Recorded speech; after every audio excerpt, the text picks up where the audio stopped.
Zdravím tu všetkých, ja som Kocka Osudu a v dnešnom videu si ukážeme, ako si nastaviť landing page. Tí, čo viete, čo je to landing page, tak je to základná plocha, ktorá je interaktívna s hráčom alebo aj s vami ako DMom. Viete si na nej otvárať mapu, otvárať tokeny, vytvoriť inventár pre celú partiu a mnoho ďalšieho. Ukážeme si to v tomto videu, aspoň nejaké tie základné funkcie, a pokiaľ pochopíte základ, tak si môžete tam pridávať rôzne iné veci. Predtým ako si zapneme náš svet, si budeme musieť vo Foundry zapnúť ešte moduly. Budeme si musieť stiahnuť 3 moduly, sú všetky free, takže sa nemusíte báť.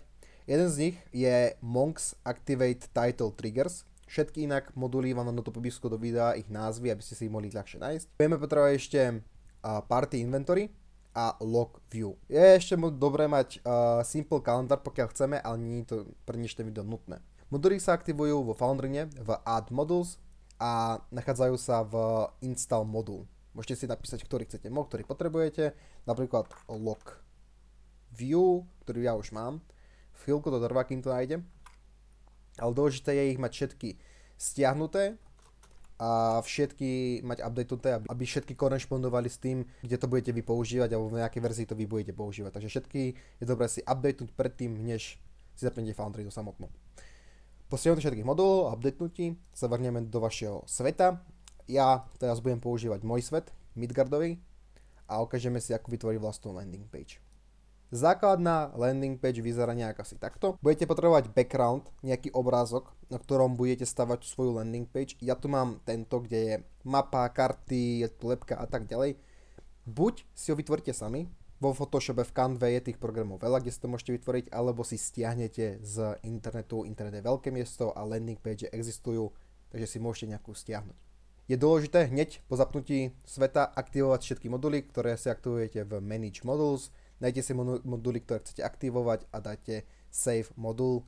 Stránka sa vám resetuje a môžeme pokračovať v samotnej landing page. Takže hneď ako prvé budeme potrebovať vytvoriť scénu, ktorú si vytvoríme hore. Vytvoríme scénu, ktorú si hneď nastavíme a pomenujeme. Ja si ju pomenujem ako landing page test. Môžete sa pomenovať ako chcete, samozrejme. Dáme create scene. Tu chvíľku ostaneme, pretože tieto nastavenia sú celkom dôležité, aby všetko fungovalo tak, ako má, a aby to vyzeralo nejak použiteľne ako toto.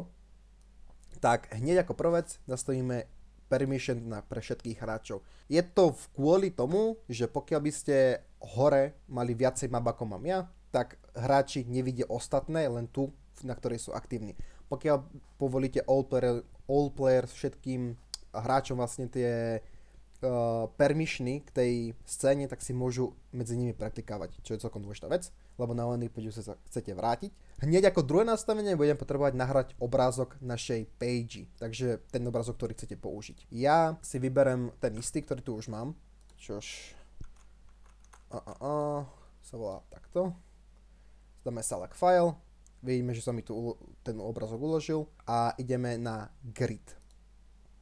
Grid my nepotrebujeme, pretože grid mám tu len zavadzal, takže si vypneme grid na mape. Grid sú štvorčeky, ktoré máte na každej individuálnej mape. My to vypíname, pretože nám to teraz nie je potrebné. Pending vypneme, není to potrebné pre nás, takže to si dáte na nulu. A color opacity zatiaľ nás nemusí trápiť. Lightning je dosť dôležitý, pretože máme tu token vision a fog exploration. Tí, čo máte Foundry, asi viete. Tí, čo neviete, je to veľmi jednoduché. Tie nastavenia fungujú na ten princíp, že pokiaľ na mape nemáte token, tak by ste nevideli tú danú mapu. Jo? Takže token vision dáme preč, aby sme mohli už tú mapu vidieť, a fog exploration vypneme tiež. To je to, keď postavička prejde kus mapy alebo kus nejakého priestoru a si zapamätať ten token, čo ste už prešli. To chceme vypnúť, my to nepotrebujeme. Darkness level a global illumination je na vás, či si budete zväčšovať, znižovať. Ja tu mám menšiu darkness, ukážeme si to v priebehu videa. Ambience je čisto na vás, či tu chcete mať nejaké zvuky. Ja doporučujem sa tam do pozadia možno nejakú hudbu. Možno to bude pre hráčov treba sa spýtať, po prípade ju vypnúť, a efekty je na vás, či tu niečo dáme. Ja zatiaľ nebudem dávať nič,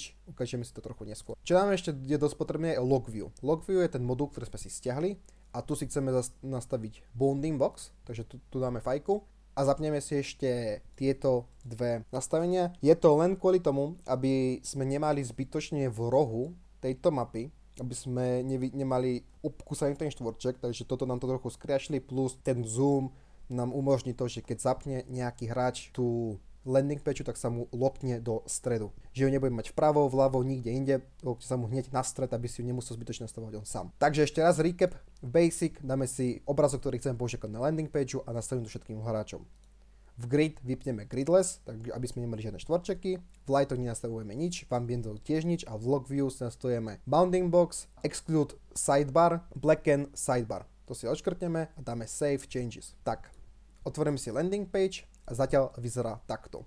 A my si z nej spravíme peknú interaktívnu pageu. Ešte som zabudol na jednu vec, nastaviť si pozadie tohto backgroundu, aby korešpondovalo s tým, čo tu máme. Čo znamená, že ešte v tých configurationoch si nastavíte background color, je to na vás, či nejakú aj chcete. Ja nastavím podobnú tomuto stolu. Keď chcete nejakú rovnakú farbu, tak stačí kliknúť na toto kapátko, ktoré tu je. Vybrať si farbu, ktorá bude mať to pozadie a dať Save Changes, ono sa vám to pekne zmení. Samozrejme ešte si môžeme nastaviť svetla, ale to trošku neskôr. Takže poďme si vytvoriť prvú interaktívnu časť, čiže bude naša mapa. Vľavo si vybereme Tile Controls a vybereme si Play Style. Play Style sa aktivuje jednoducho, klikneš, držíš, vytvoríš plochu, ktorej sa všetko bude diať, čo budeme potrebovať. V tejto ploche chceme, aby bola aktívna mapa. Pustíš, vytvorí sa ti tile, kde je veľa vecí a musíš si pár z nich nastaviť. Prvé je Basic. Basic si nastavíš len jednu vec, nastavuje si path image. Ten obrazok musí byť čistý a prázdny, takže musí byť v PNG-čkovom súbore. V podstate je to táto plocha, čo sa vám tu zobrazí, my tu nechceme zobrazovať nič, takže preto tam dáme prázdny obrazok. Takže ja tu mám svoj ňaný obrázok. Tu. A to je všetko, čo je Basic. Je to veľmi jednoduché. Ideš hneď do Trigger. V Triggere nastavíš Enter, vymažeš preč, dáš tam klik, aby to nemuselo fungovať na Enter, ale že na to klikneš, sa ti to otvorí. A povolíš, aby sa to otvorí, ako je pauznutá hra, povolíš pointer, aby tam bol a token má save side to trigger, to tiež samozrejme zaklikneš, posledné dva ťa až tak netrápia a to máš zatiaľ všetko. Teraz čaká posledná vec a to je action, čo sa vlastne stane, jo? Prostová akcia.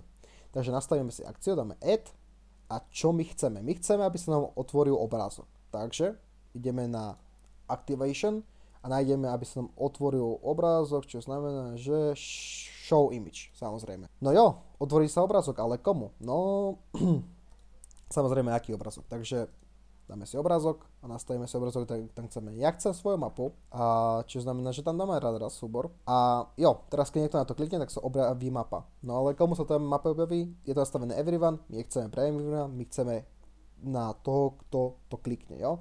Takže keby si to tam nastavené, že trigger player, čo tam stavím ja, a mal by si tam everyone, tak hoci kto by kliknul na tú mapu, tak by sa otvorila aj tebe. Čo ty samozrejme nechceš. A v takýmito nastaveniami dáš update. A nezabudnú kliknúť create tile. Tak, vyzerá sa, že sa nič nestalo. Kontrola je veľmi jednoduchá. Keď myškou prídeš do tohto štvorčeka, ktorý je neviditeľný sem, tak vidíš, že sa mi kurzor prepol na kliknutie, takže môžem kliknúť, kliknem.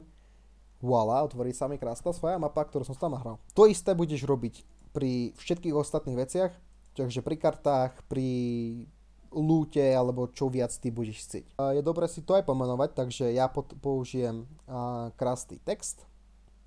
Kliknem si pekne krásne hore, nastavíme si tu textové okno, ktoré by som si chcel rád prepísať. Výborne, text. Môžeme nastaviť times, nový text a pomenujeme si aká mapa.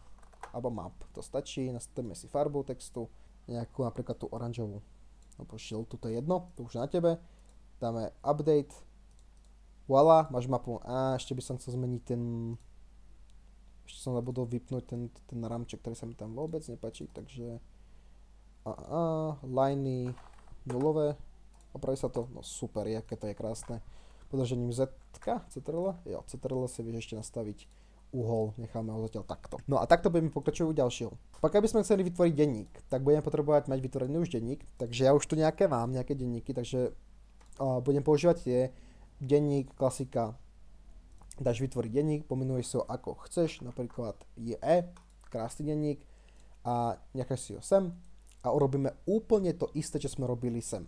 Takže si ten tile môžete kľudne aj skopírovať, ale je to trochu veľký, takže si vytvoríme opäť nový. Takže dáme sa tam napríklad na celý denník. Tak. Znova použijeme path image, ktorá bude zasa tá istá, aby tam nebolo nič. takže moju nany použijeme select. A to isté znova triggering, nastavíš to isté čo predtým, že to je na klik. A v action teraz nastavíš zase niečo iné. Nastavíš, že sa ti otvorí práve ten denník, ktorý tu je. Takže hľadáme tu nejaký denník alebo niečo, čo by s tým sedelo. Čože najťažšia vec o tomto nájsť. Je dobre si fakt prečítať všetko, aby si vedel. Konečne som našiel, je to Open Journal dokonca. Tak otvoríme si ten Open Journal a sem máme takýto crosshair. Teda robí to, že vybereme zo všetkých tých journál, ktoré tu máme, jeden, ktorý sa otvorí. Ja tu teraz použijem ten JE, ktorý som si vytvoril. Je prázdny, že tam nebude zatiaľ nič. A môžeš si nastaviť stranu, na ktorej sa ti to otvorí, a tu bude mať žiadnu, lebo mám tam 0 strán. A znova everyone zaškrtneš na triggering player. Už vieš prečo. Dáš update a create tile. Znova kontrola, vidíš, že sa mi to tu zobrazilo. Keď na to kliknem, tak sa mi objaví ten žurnál, ktorý som sa nastavil. Krása. Znova by si tu hore napísal žurnál a mal by si ďalšiu časť. Jo, to isté môžeš spraviť s lootom, ktorý si ukážeme zasa. Takže znova. Vytvoríme si zasa plochu. Už to je už to je taká automatická vec. Takže keď urobíš 2-3 veci, tak už to bude pre teba úplne ľahké. Znova. Obrázok daný. Select. Trigger. Ja to robím celkom rýchlo, že možno sa pomýlim, takže bacha na to, aby sa nepomýlil aj ty. Ale myslím si, že už keď sa pomýliš, tak už budeš vedieť, jak to opraviť. Takže zasa add a my chceme teraz spraviť loot. To je ten jeden z tých modulov, ktoré sme si stiahovali na začiatku, čo znamená, že teraz sa ti otvorí party inventory, je to posledná vec, tu si pamätám. Znova si to dáme, že pre triggering player a updateme. Čo sa vlastne stane teraz, že keď na to klikneš, som sa prepnúť, tak sa ti otvorí takáto prázdna vec, kde ja tu mám Tinkersource, lebo sa mi to pamätá z mojej staré landing page, ale vieš tu napísať čo len cez description, vieš si tu čo to je tool, race, bla bla bla, neviem prečo by si mal. Môžeme mať troška hocičo, takže môžeme aj nejakú rasu určite. A viac menej je to extra party inventory denník, takže si tu môžu nastavovať goldy, blbosti, je to na nich, jo. Je to v podstate ďalšie okno, kde si môžete písať spoločné veci. Ešte čo je dosť zaujímavé, je nastaviť si hráčové tokeny, aby ich tu pekne mať, napríklad v týchto kartách, alebo môžeš to mať hoci kde inde. A ja to nastavím v kartách, robí sa to zase úplne rovnako, takže ja si vytvorím jednu túto kartu a nastavím si ju ako klasicky. Len miesto nany by si mal použiť, už môžeš kľudne použiť nejaký token. Ja tu použijem, neviem, či nejaký token rýchlo nájdem, mohol by som. Ja použijem napríklad tento token. Dáme trigger, znova nastavíme to, čo to bolo nastavené.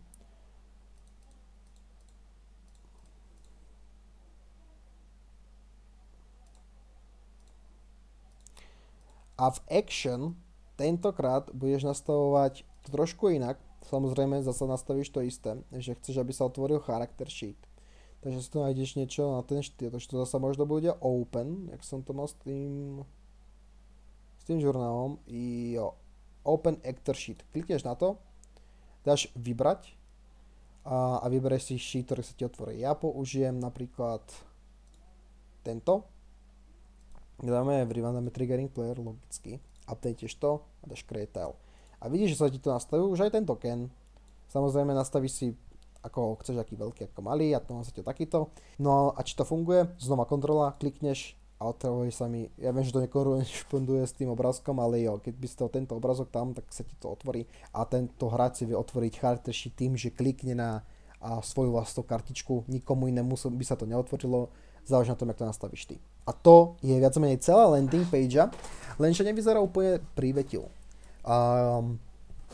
Ja na svojej landing page mám nejakú lampičku, mám tu nejakú lepku a tak ďalej. Presunieme sa na moju starú landing page, ako vyzerá. Vyzerá takto. Vidíme, že táto lampička pekne bliká, vidíme, že oči svietia a tak ďalej. Vidíme tu pekne pomenovanú každú jednu vec. Čo znamená, že ty môžeš urobiť to isté so svojou pageou. Čím viac sa s tým hráš, tým to bude krajšie a tým to môže byť lepšie pre oči tvojich hráčov. Základná vec, môžeme staviť darkness. Takže sa vrneme tu lightning, ako som sľuboval na začiatku. Darkness level nám spôsobí to, aká tá mapa bude svetlá, ako môžeme tu dať maximum, čiže bude úplne temné. Ja tu dám na 0,6 Ambient, ja tu mám nejaké moduly s ambientami, takže si tu môžem niečo nastaviť. Ale moc toho, niečo by som môžem použiť asi fog, to by to možno dávalo nejaký zmysel, takže už to zasa vyzerá trošku inak. A nastavenie svetiel je tiež celkom vhodné. Takže tu mám tú svoju lampičku, klikneš si na svetielka vľavo, Lighting Controls, klikneš, držíš a vytvoríš rádius, v ktorom bude svietiť tvoja lampička, napríklad takýto. Keď si spravíš tento rádius, klikneš dvakrát na lampičku a môžeš sa raz nastaveniami svetla. Light color. Teraz je to čierne, keď to je biela, my nastavíme nejakú takú prívetivú, čiže bude nejaká oranžová alebo žltá, takže dáme nejakú takúto. A necháme ju tam. A už sa máme nastavila. Je vidno, že trochu veľmi žiari, takže môžeme color intenzitu dať trošku nižšiu, nech to úplne takto nebije. A chceli by sme, aby možno tá lampička, že tam je nejaká sviečka, takže by mala blíkať. Jednoduchá vec, ideme do Light Animation, nastavíme si animáciu. Máme tu torčku, tá by mohla sedieť a už to vidíme, že to nejak funguje, ale podľa mňa to je celkom rýchlo, takže si môžeme trošku zmenšiť speed na tej torčke. Animation Intensity, v podstate vidíte, čo sa stane, keď budete sa s tým hrať. Nechám tak, ako bolo. A to je viac menej všetko. Môžete sa hrať so svetlosťou tých farieb, môžete sa vyhrávať s rôznymi nastaveniami, je to len na vás. Saturácia je celkom dorazná, kontrast samozrejme a tiene. Updateneme a už tá mapa vyzerá zasa o niečo lepšie. Sice trošku som to prehnal s tým nastavením, ale to sa dá ľahko nastaviť preč. Tak. Teraz by to malo byť v pohode, ja tam iba bodka. Ktorá sa dá tiež vypnúť, ale zatiaľ to mám takto. Mám tu lepku, môžem že svietia tej lepke oči, môžem nastaviť farbičky, pokiaľ by som chcel a mnoho ďalšieho, ale to je len na vás, ale podstatu landing page ste myslím všetci pochopili. Keby som s tým veľmi hral, tak to môže vyzerať nejak takto, ako to mám nastavené ja. Môže si hráč otvoriť mapu, ktorá sa mu otvorí, môžete si tu dať napríklad questy, pokiaľ by ste chceli, že môžete mať dve journály, môžete si otvoriť loot a tak ďalej. Tých vecí je mnoho, čo si môžete sa nastaviť. Ja som ukázal tie základné, ktoré používam ja a hádam som niekomu z vás pomohol. OK, toto je všetko z tohto videjka a vidíme ešte u ďalšieho. Majte sa.